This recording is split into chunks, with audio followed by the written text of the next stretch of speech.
Hey, friends. So I am responding to S.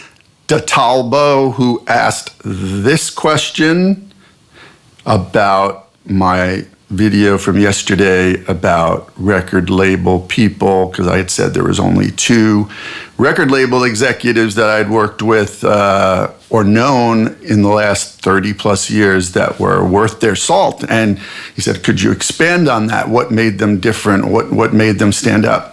Absolutely, great question. And the difference is, so herd mentality, right? So that would be number one, that these 2 executives in particular, who I won't name because I don't want to embarrass other people, but both of them did not have herd mentality. They were not following what anybody else did.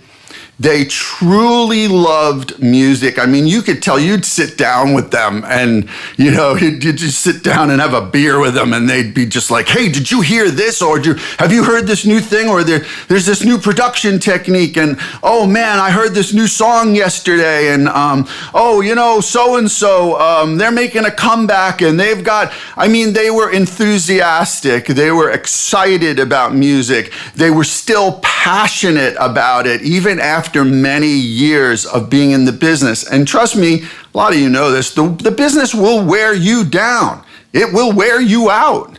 It'll just break you, right? Not these 2 people. They were just full on enthusiasm, passion, excitement, and couldn't wait to see what the next thing was around the corner. That's number 1.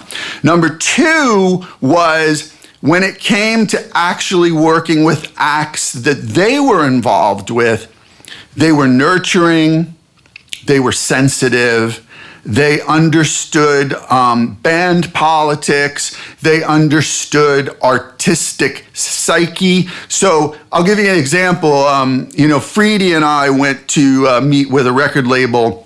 He hadn't made a record in 7 years. This is back in like the mid 2000s. And he wanted to get back in the game. And we went and met, and remember, Freedy was a pretty big artist. I mean, he makes more money per year still than I do from his songs. I mean, he's amazing. He's Freedy Johnston and tons of movie soundtracks, TV shows. Okay. So we go to meet with a record label guy, and this guy, take the whole meeting. And at the end of the meeting, he says, well, Freedy, that's great, but since you're starting over in your career, you have to basically start from scratch. And we want you to, do this, and this. And I mean, it was all like basic rookie, like numbnuts stuff that, I'll be honest, I don't think I'm betraying Freedy here. He started crying. Like, it was that brutal and that insensitive. So when I say that the really good record label people understand the artistic psyche, they understand how to talk to artists. Because the way that this guy talked to me and Freedy, if we were in New York, we would have been fully justified jumping over the table and punching him in the mouth, because nobody in New York would have talked to an artist that way. Only in Nashville, because they're just fucking dummies.